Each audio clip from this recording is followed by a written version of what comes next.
where we're going to be looking at the challenges that we're all facing in the early talent space in a socially distanced world.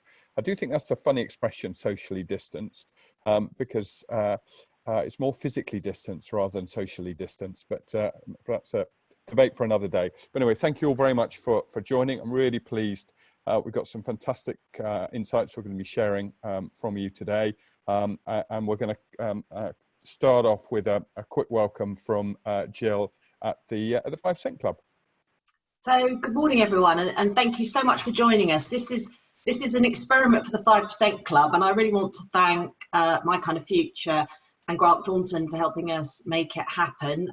As people who know us will know, we've always done physical events and networking events. Everyone likes to chat over a coffee, but the times we're in means we can't. So hopefully introducing these new initiatives will really keep momentum going around exchange of best practice. As Simon said, I'm Gill Cronin, Director of Operations at the Club. For those of you who don't know us, we were formed in 2013 by Leo Quinn, Group Chief Executive of Balfour Beatty. Essentially, Leo saw very high youth unemployment and then the lack of skills coming through to the workplace, and started the club to get fellow businesses to commit to having 5% of their workforce in earn and learn, apprentices, grads.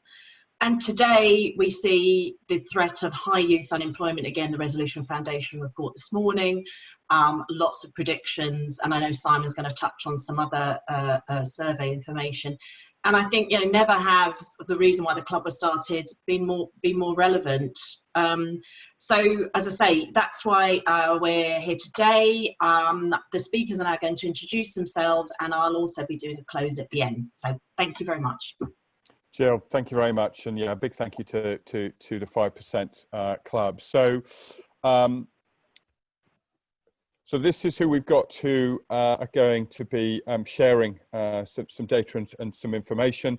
When they each come to their relevant sections, they're going to introduce themselves, and themselves includes me, which I'll come on to in a moment. But that's who we're going to be hearing from today, sharing some insights.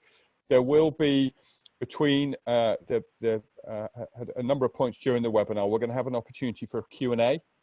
So please do use the chat function within the within this Zoom platform to pose any questions that you have at any time. Don't wait for when it says Q&A to then think about your questions. If there's something that's been said that you want to ask about, do pop it into the chat box, and what will happen, my colleague Hannah will pick up on those questions when we have the Q&A. She'll share the question out loud so everyone can hear it, and then the relevant person will respond. If there is a specific question related to who you've just heard from, if you can just put their name in brackets if you want them to specifically to respond, but if you don't mind who it is, just pose the question. I'm conscious we're going to cover a lot today, so we may not get to all the questions, and so for those that we don't get to, apologies, but what we will do is respond to all those questions, and what we share with you on the back of this event today, we will answer all the questions that we didn't manage to, if we don't manage to get to them on this session. So please don't hold back from questions. We want this to be a really insightful a session for you all. So use the chat function, and we will break the session up with questions as we go along. So that's how the session is going to run. I'm going to kick things off. But before I do that, we've got obviously an agenda we're going to cover off today. So I'm going to share some insights into some data from the ISC as to the impact of COVID on early talent. And I'm going to be perhaps brave or foolish and make some predictions as to what I think this means. We're then going to hear from Chris from NetWorld, who's got some really, really great insights into the experience of pivoting digitally. So some really great insights from him. Katie's going to talk about the hugely important issue of diversity and how it is and continues to be a really significant business imperative. All the more so arguably in these times, and I think what you'll hear from today will back that up. And then, as I say, throughout we'll have questions, the opportunity for us to pick up on questions that you ask as we go through. So that's what we're going to cover off today. So as I say, I'm going to kick things off. So my name is Simon. I'm the strategic lead for talent at MyKindaFuture. MyKindaFuture We've operated in the early talent space for about 25 years, helping organizations attract, recruit and onboard early talent, so in the apprentice and graduate space. I also sit on the board of the Institute for Student Employers, of which some of you I'm sure are probably members and will know of. And my specific role at the ISE over the last couple of years in that role has been to shape the ISE strategy for our members around apprenticeships. So I've been driving that for the last couple of years. And some of the data I'm going to share with you today is on the back of a fantastic piece of research that the ISE have done. It was literally published yesterday. Some of you may have seen it, some of you may not.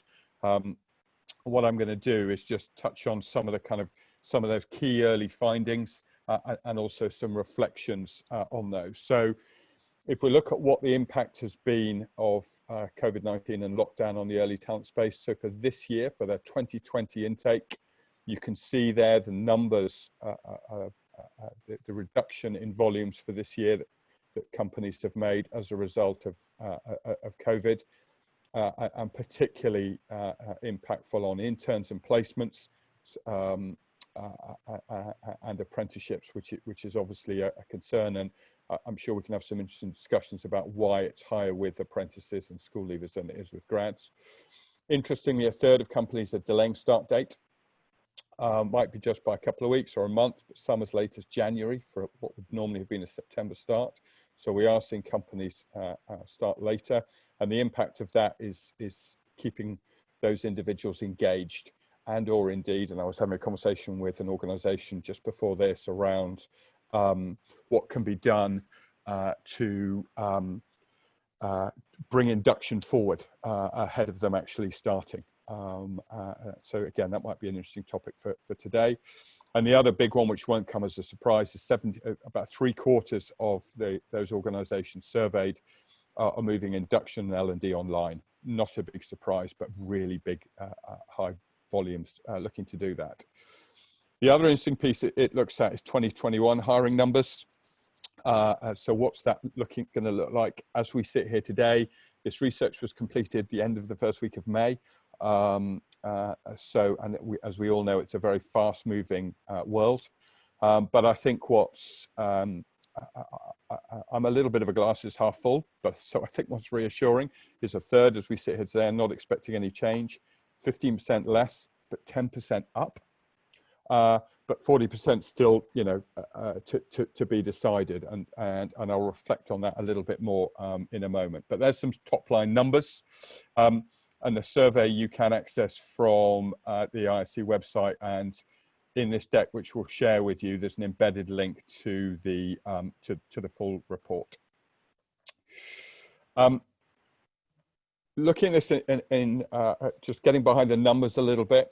There is definitely some significant changes that we've seen, and I'm sure all of you will experiencing that, is the move to virtual and digital. So we know lots of assessment centres have moved to digital, but also we are seeing both now, but also importantly from a planning point of view for next academic year, a move to delivering obviously virtual events in schools, colleges and universities. And the upside of that, without question, is that it can be open up to a broader range of talent and a more diverse range of talent, because you're doing it virtually. And also, we've definitely seen an increase in activity around virtual experiences of work. And I use that phrase deliberately rather than work experience, but looking at more agile ways to deliver more young people an experience of work to help them better understand their potential routes post-education. And what's been really reassuring, and we've seen this very strongly at MyKindaFuture, is a number of the organisations who we support for their traditional face-to-face work experience. We've repivoted that for digital for them, but they're doing more of it because it can be done digitally, so that there aren't the same constraints, and particularly looking to engage with young people in cold spots around the UK. So again, really trying to make an impact on what Gill mentioned earlier about how this situation we're in, unfortunately, is going to most heavily impact the least advantaged. So definitely some opportunities to make a dent in that through virtual work experience. Wellbeing continues to be a really important focus. Unsurprisingly, we're living it all at the moment, both with our furloughed staff and with obviously the impact of working from home. Definitely some post-furlough concerns about how to manage and support people come back into work and what will be a new business as usual.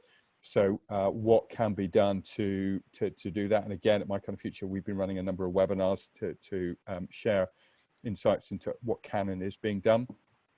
And then finally, I thought I'd make some predictions, always a dangerous thing to do, but I thought I'd give it a go, about what I think is likely. And I've worked in the early talent space for over 25 years, so I've seen a number of recessions. So in terms of some predictions, I think, and I'm sure some of you are seeing this and feel this yourself, it is going to be a catalyst for more and permanent change, both in terms of digital, but just more generally. So whether that's more working from home, smaller office spaces, whatever it happens to be, without question, we're going to see some permanent changes on the back of this, even so far as, for organizations who recruit at scale and run a lot of assessment centers, making them virtual permanently, but then doing something face-to-face with those that are offered, either pre-offer or post-offer. So I definitely think some changes. I also would anticipate, and this is a little bit backed up by the data, but I think most employers will be going live as normal in the autumn term for their 2021 intake. So that will continue, but I would imagine with lower numbers, but with the hope and expectation and knowledge that they can increase those numbers as we see to what extent this is a V or a U-shaped recession that we go through. So I do think some of those early numbers might be a bit depressing, but my instinct is, and again, if I reflect back on previous recessions that I've operated in, that's what I can see happening. And the other piece is part of prediction, but also a bit of a hope, is that we don't lose sight of why early talent is so important. And I know this really gets, everyone who you're going to be hearing from today, and I know this is the heart of what 5% Club is all about. This early talent is crucial for future skills, aging workforce, the impact of Brexit. I know Chris has got some views on that you'll be hearing from, but we mustn't lose sight of that because we will come out the other side of this and we need to come out stronger. I think there's still really, we've seen in the ISE data, but there's still a real appetite for employers to engage with educators and students. So this is really reassuring, but it really must continue, and particularly with the D&I focus, which I know Katie's going to talk about, but making sure that the impact of this really doesn't have a huge impact on those least advantaged young people. And it also is with my other sort of hope is with the move to more and more digital, we don't lose sight of a humanized process and recognizing that, when we're attracting and engaging with and hiring young people, they're people. And we still need a process that makes them feel not processed, that makes them feel like an individual, that is personalized, an individual to them, because that's actually what's going to help us do what all of us want to be doing, is whatever our hiring numbers are, is recruiting the best and most diverse talent. And, and that must continue to be our focus. Whatever our numbers are, is how do we best do that? And a really important part of that is making sure that the young person is at the center of all our thinking around what we do and how we do it. So those would be some reflections from me. And what I'm going to do, because I'm conscious of time, I'm going to hand straight over to Chris, who is going to share some really practical insights as to what his and his experience and the experience of Network Rail has been. So Chris, over to you. Good morning, everyone. Thank you, Simon. I'm Chris Shirley. I am the Apprenticeship Services Manager at Network Rail, which in effect means I am responsible for everything up to the point of delivery with our apprenticeship programs, and also heavily involved in our strategy and industry groups. To just give a little bit of context, Network Rail, we have just over 1,200 apprentices in flight at the moment. And we take on between 150 and 200 every 6 months on our volume program, which is our level 3 rail apprenticeship program. And that's what I'm going to talk to you about for the next 5 or 6 minutes. So if we have the next slide, Simon. A problem statement. It became very clear early March that this was not going to be a normal cohort, and that we would need to make changes. I did just like Simon's description of pivoting digitally, which is not a phrase that I had heard before, but I think applies perfectly in this situation. So as it says here, our problem statement was we had 140 apprentices whose contracts of employment started on the 29th of March. We had 150 apprentices who were partway through or hadn't quite finished their residential programme. Our new starters have no network rail assets for IT access. And as importantly, for the 900 apprentices that are currently in flight and away from our residential training centres, how do we maintain progression and learning, one, to benefit the apprentices, and two, to keep the FSA happy should they choose to audit us, which we all know is part of the job. So if we move on, we approach this in 3 different ways, through collaboration, innovation, and agility. Firstly, I do have to send out and give proper kudos to Babcock Training Solutions, who are our third-party deliverer and main provider for the Level 3 programme. They have pulled out all the stops and worked very, very closely with us to make things happen. So 2 weeks before the start, the lockdown was recognised. Babcock managed to sneak in a rather large order for interactive smartboards from ProWise. So apologies to anybody who was trying to get hold of those. We may well have put you to the post. But that was a key part of being able to move our delivery online, was having the technology available in-house to still have our trainers facing front and seeing our apprentices. We linked that up with MS Teams, like probably 60% of the world at the moment. We found the MS Teams platform extremely useful, extremely secure, and very intuitive and easy to use. Bearing in mind that a lot of our apprentices that started with us in March, never been in business before, would never have seen the business IT systems, and we had no chance to induct them or train them properly on it because we needed them on it to be able to train them and induct them. We have run a 2-trainer system now. We have a lead trainer, a little bit like this call. We have a lead trainer who is doing the delivery and a secondary trainer who is often working remotely, controlling the delivery and the chat rooms and the breakout rooms. And we went from a standing start with no remote delivery to full remote delivery for our academics, our health and safety, and our onboarding and induction programs within 2 weeks. To make all of that innovation happen, we had to work with our corporate IT teams. We use dual factor authentication, as most people do nowadays, but that requires network rail assets and to be on a network rail property to do that. We worked closely with our IT teams and found a workaround to that solution, and we wouldn't have been able to get to where we are without that support. We also have recognised very early on that the apprentices that we were onboarding were expecting one experience and are receiving a completely different experience. So we've also spent quite a lot of time using our Yammer and using team chats and actually giving virtual tours of the facilities. So literally people walking around doing a commentary with the video camera as they go, and people can ask questions in the hope, obviously, they will need to return to our residential training centres at some point to do their technical training.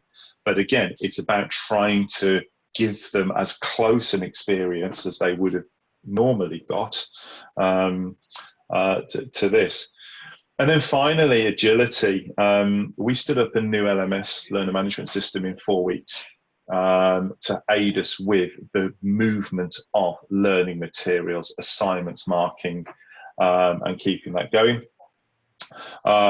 We had to put remote working systems for the support teams. Obviously, it is far more than just trainers that are delivering, and we had to procure and install technology solutions in record time, whilst maintaining the safeguarding elements that are an absolute crucial part of the apprenticeship. what that led to was, as of the start of May, we have now got 270 learners being taught simultaneously through remote delivery, which from a standing start, I'm extremely proud of the work that both my team and Babcock have done to do that. Have the next slide, Simon. So I thought I'd share a few lessons learned. Training trainers in remote delivery, the earlier the better. We had 2 weeks to do it. We have now kind of started a program to develop their skills. It is different to being just in a normal face-to-face classroom. The other big one we learned very early on was that end user equipment is vital. The younger generation, shall we say, laptops and desktops, we have discovered, are not commonly owned. Xboxes and tablets seem to be the preferred methods of mass communication and media use in the home. So those of them that didn't have laptops, which is part of the reason why we rushed out the IT assets, found it very difficult to connect. Not impossible, but difficult. So it is important to make sure that the end user has the equipment. Monday mornings and Friday afternoons are bandwidth pinch points. Who knew? I completely expected Monday mornings. I didn't necessarily expect Friday afternoons as being bandwidth pinch points. And headphones and headsets, we have found, are vital. They make the quality of delivery and interaction so much better. Camera use makes a difference for the trainers, we've found, because they can see who they're talking to. And actually, we would now do more around pre-briefing of the users in terms of user guides and everything else, rather than trying to get them up and working remotely straight away. Finally, the elephant in the room that we are facing at the moment is how we recommence face-to-face skills training. Obviously, remote delivery is brilliant for academics and knowledge. It's not quite so good for that face-to-face stuff. So we need to we're working through that at the moment, along with following government advice. So my final slide, just very quickly, I don't think I've gone too far over just yet. Just some questions in general to perhaps think about and to perhaps move forward. And a bit like Simon, what does this mean for the future? We're in a position where we won't be starting a cohort in September because COVID arrived in the middle of our recruitment process, so we are not fully recruited yet. Now that is restarting, but it is going to push us back. So how do we recruit volume and minimize face-to-face contact in an area where that's probably likely to be the normal now for some quite considerable time? We have a specific challenge around medicals. We're safety critical industry, and these are safety critical employees. They have to have a medical before they can start. We are finding that difficult to source at the moment. Will we continue doing remote delivery? Will that become the new norm? I think the answer is probably yes to a point. But can you deliver organizational culture remotely? And that's a question that I think we need to kind of examine a bit more. And also, what's the cost implication? Obviously, smaller class sizes means more resources, more technology. Where will we get our trainers from? It's a small pool that we're all fishing in for qualified trainers. And the last two thoughts really are, will the skills gap increase? My personal feeling is that as we come out of this, there will be a lot of people who have got 25, 30, 35 years of service who are in a position to be able to retire and perhaps have chosen not to for whatever reason. My concern is that that may lead to them actually saying and reevaluating now and saying, well, actually life's too short. Let's go and do something else while we can. That's problem one. Problem two, as Simon alluded to, there is likely to be a dip in the numbers recruited. And I'm talking generally now rather than Network Rail specific. So we will have more people retiring and less people being recruited, which suggests that the skills gap will start to increase. And then finally, that B word, Brexit. Throughout all of this, it is looking more and more likely that Brexit will be no deal, which will bring in the immigration curves, which will bring in the migration curves, which will reduce the number of workers that are available in our workforce. So my question is will there be a perfect storm of less recruitment, more retirement, and a smaller labour pool to choose from? And what is the impact then on our future, on our early careers programs, on our apprenticeship programs, and actually on being able to fill our skills gaps? So that's for me. I just tried to give you a flavour of what we've done, how we've done it, and perhaps some of our key points that we need to consider from a strategic point of view going forwards. I'll pass back to Simon. Chris, thank you very much. That was really insightful and really open and honest about the challenges that you've been through and what you've done to address them, and obviously the ones you've still got ahead going forward. So Hannah, have there been any questions that have been asked? I appreciate they might need to be grouped because there might be similar themes, but any questions for what either I've shared or what Chris has shared at this point? Yeah, thank you, Simon. We've had a couple come in, and I'll kind of read them out chronologically. The first one came from your session specifically. And Lana has asked, how is access to tech for applicants from a lower socioeconomic background being factored into planning by organisations?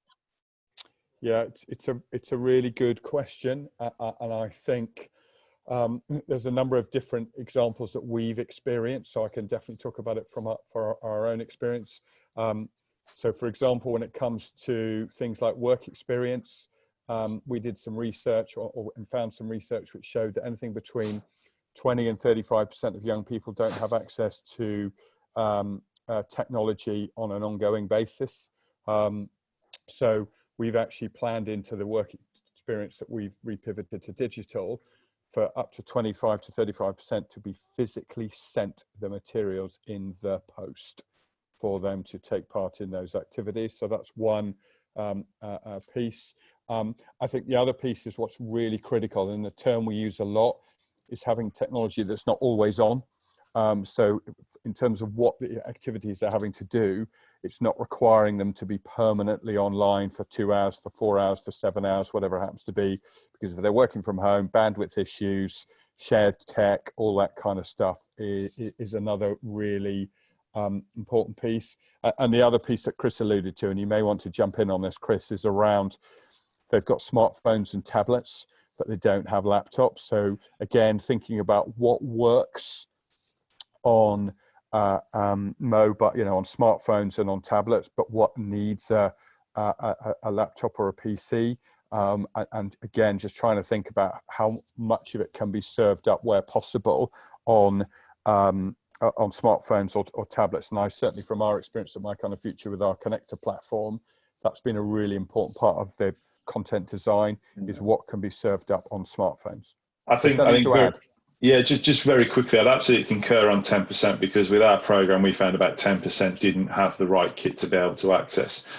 The other challenge that we have that links into that we have seen with this is probably 5 or 6% of our apprentices don't have or can't afford sufficient data plans or sufficiently fast Wi-Fi or internet connections. I'm not sure how we fix that. But you're certainly right to kind of about the people that don't have access are the most disadvantaged as always. So we can send the kit, but if you haven't got the connectivity, it doesn't matter what kit you've got.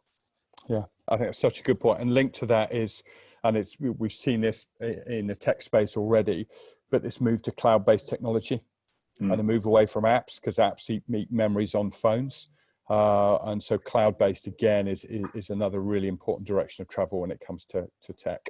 Any other questions, Hannah? I'm conscious of time. Any other questions? Thank you. And just one more, and I think it feeds in quite nicely to what we were just saying. Ian has asked, specifically you, Chris, have you identified practical skills that cannot be trained digitally? And if so, how will you overcome this? I think for us, obviously, there is quite a lot of our technical skills that require hands-on time on the kit. Specifically for our new cohorts, we have to teach them basic tool skills, how to use a drill, how to use a hammer, how to use electricals, how to wire a plug, and at its most base level.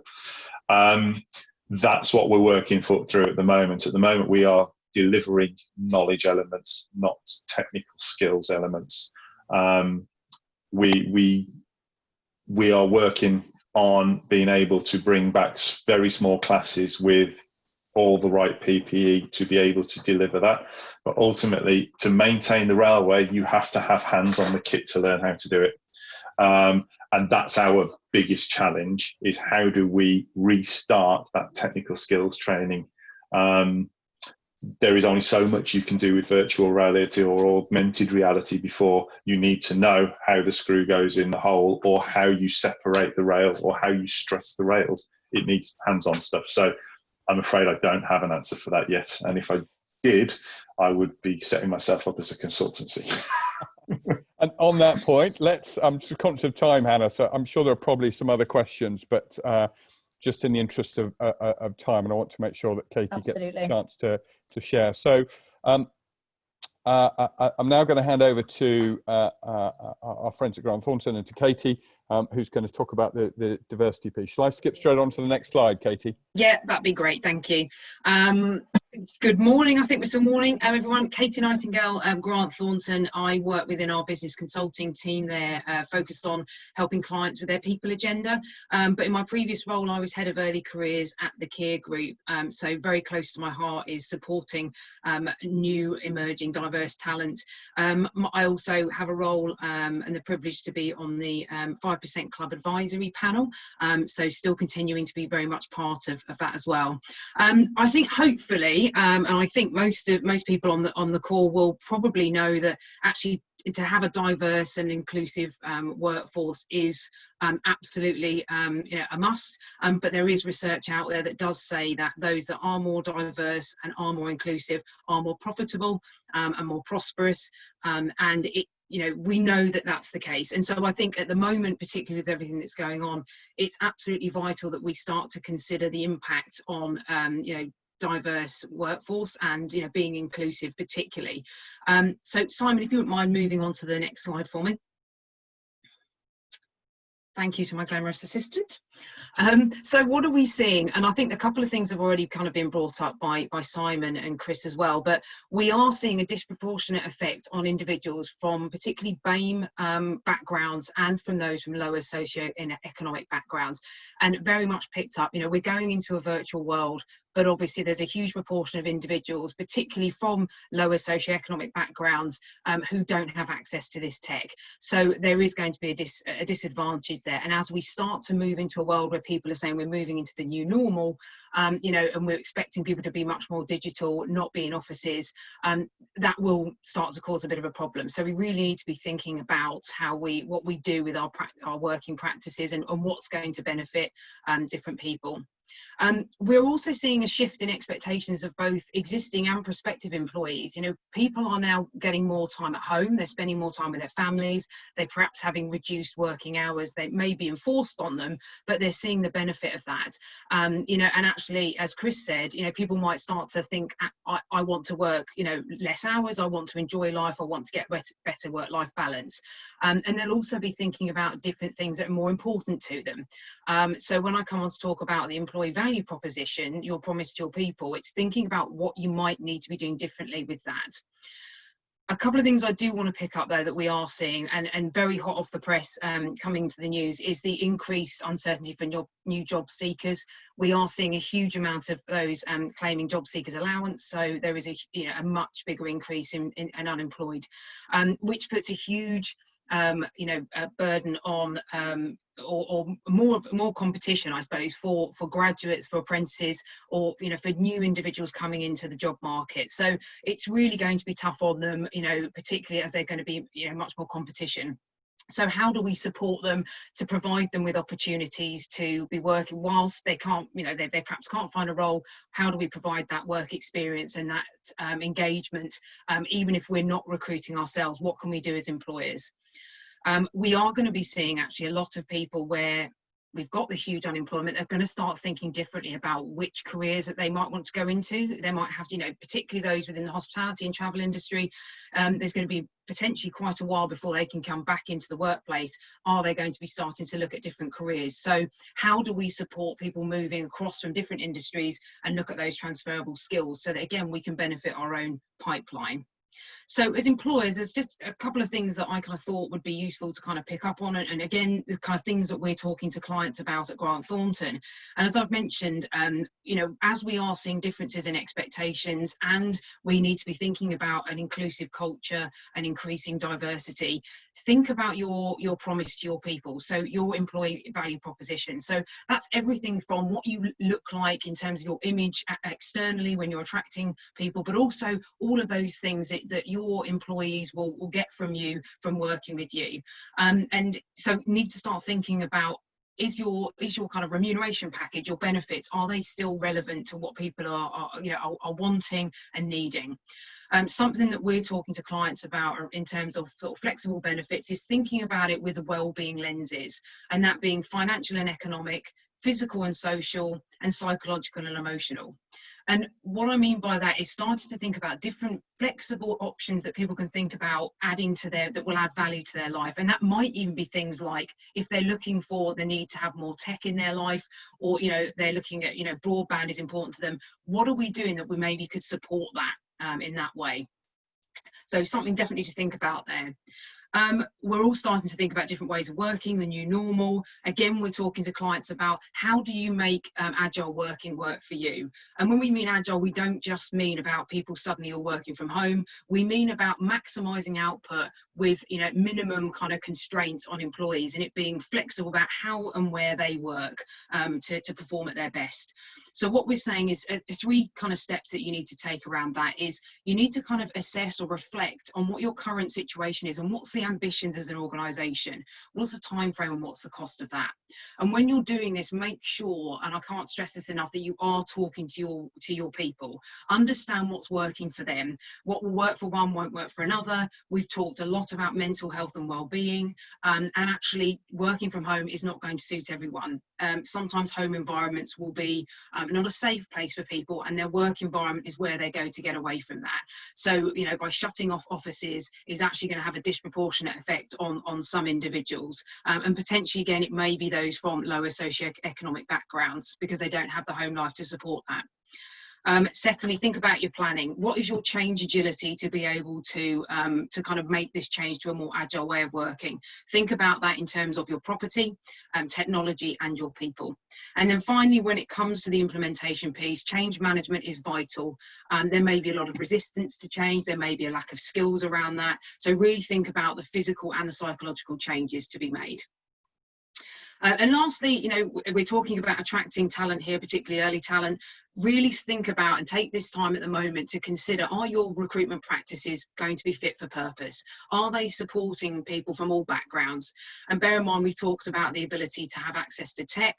Are we going to find that if we move everything online and we do everything virtually, which sounds amazing, are we going to be really kind of putting barriers up to those from perhaps different backgrounds and more excluded groups? So have a think about what you can do, how you kind of level playing fields across the whole each stage of the process, and how are you aiding your teams to make inclusive hiring decisions as you go forward. But as I say, everything with this in terms of what we're seeing and what we're kind of advising clients is, keep talking to your teams, keep engaging, and thinking about when you are talking to individuals, you know, that keeping warm element, what can you do in terms of conversations and engagement that will kind of keep people engaged and keep the confidence up as you start to kind of build back, and hopefully we start to see recruitment kind of coming back on board again. So thank you very much for listening. I'll pass back to Simon. Katie, thank you very much. So, question. So, Hannah, what questions have we had that we need to share and get answers to? There haven't been any more come through at the moment, but we do have a final opportunity shortly. So perhaps we can cover off any questions that come in then. Great stuff. Okay, fantastic. So what I thought would be nice to do now, so Katie and Chris, just to kind of reflect on what we've kind of heard so far and what's kind of particularly stood out, and just to kind of get the ball rolling. And I thought it might be useful in the last couple of minutes for us to have a discussion about it, which might generate some more questions. But I think I was really, when we ran through this yesterday, Chris, and then when you've talked about today, I was really struck by that point about the perfect storm. and that does definitely, all my experience, and I'm sure yours too, which is why you felt it, kind of gives us a sense that is something that is fairly likely. And just what thoughts have you had about how we might try to mitigate that as best we can? Then what thoughts you've had, Chris or Katie? I think for me, there is we've almost got double uncertainty now, because we've got the uncertainty of what COVID's going to mean for the future. We've got the uncertainty of Brexit. I think there is potential for mitigation in the fact, and Katie just alluded, that the news this morning is that 850,000 more unemployed over the last month. So although we may see a reduction in the labour pool, we may see actually, for the first time in quite a long time, a domestic labour pool that is available and willing to be trained. I think one of the mitigations, and I think apprenticeships have a big part to play in this, because I think there is the opportunity for reskilling people. It is unlikely that the vast majority of people that are losing their jobs at the moment are going to be fully qualified for us engineers that can step into a role tomorrow. However, that's why we have our apprenticeship programs, to do that reskilling. So I think apprenticeships potentially will play a more significant role in the new world than they have to date, for all age groups. So I think perhaps that's one way, but we will need to start that process now.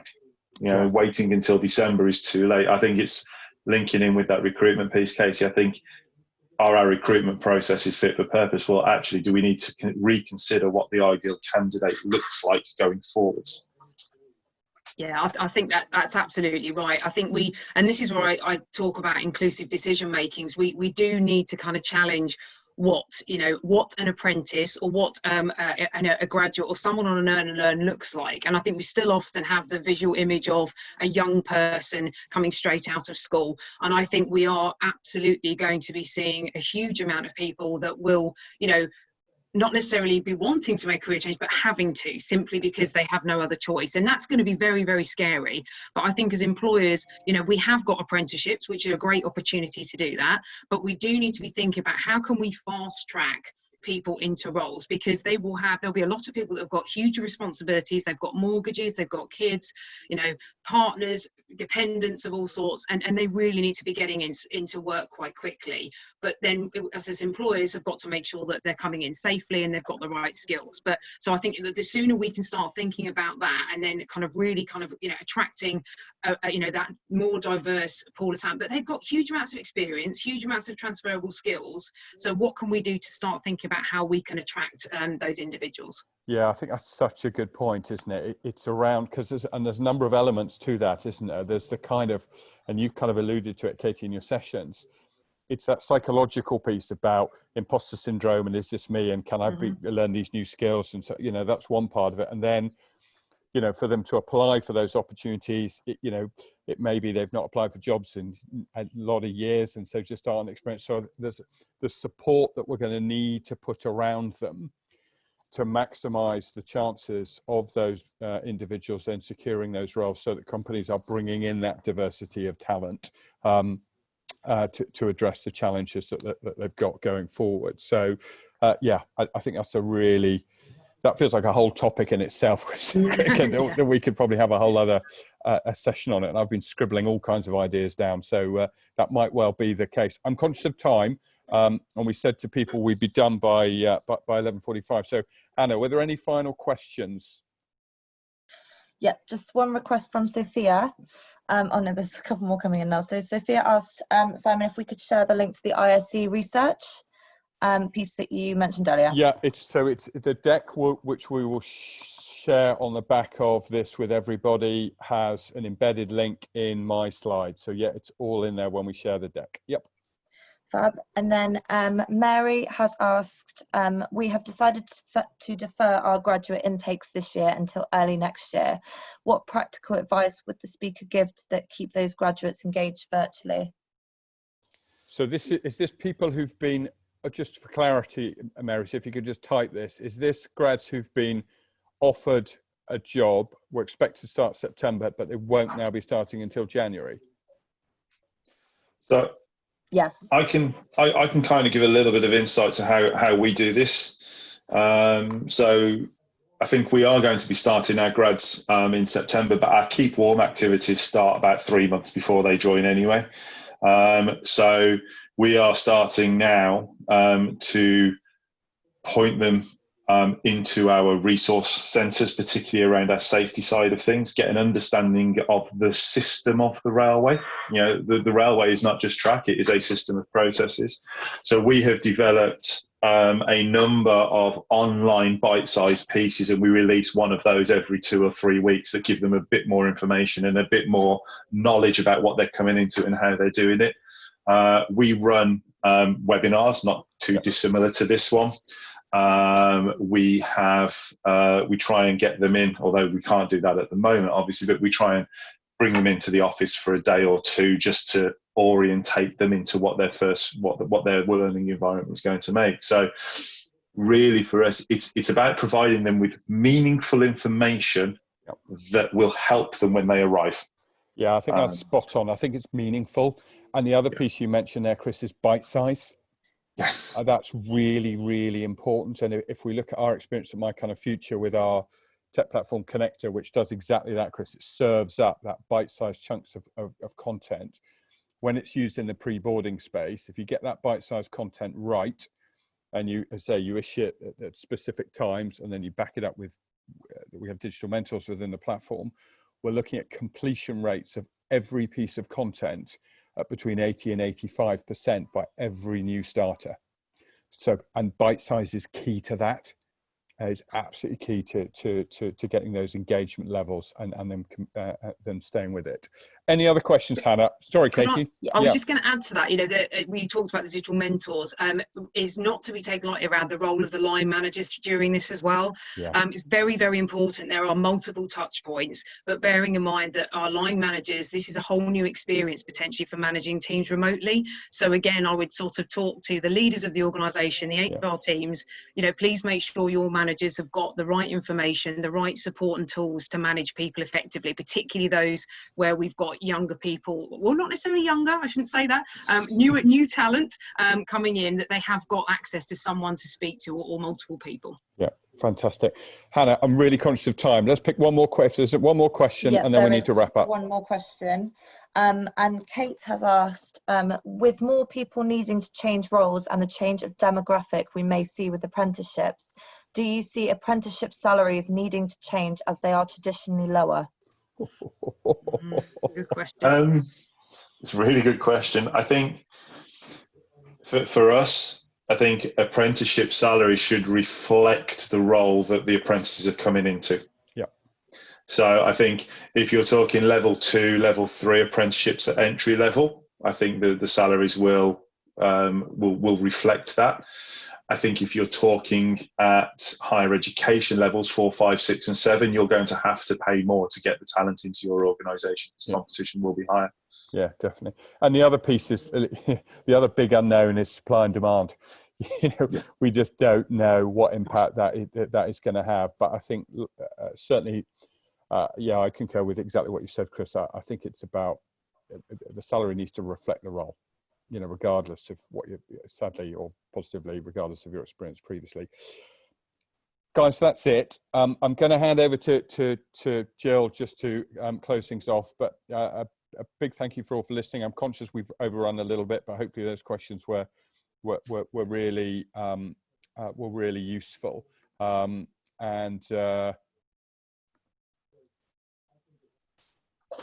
Right, yeah, just to say, as I mean, just to say thank you everyone for joining us.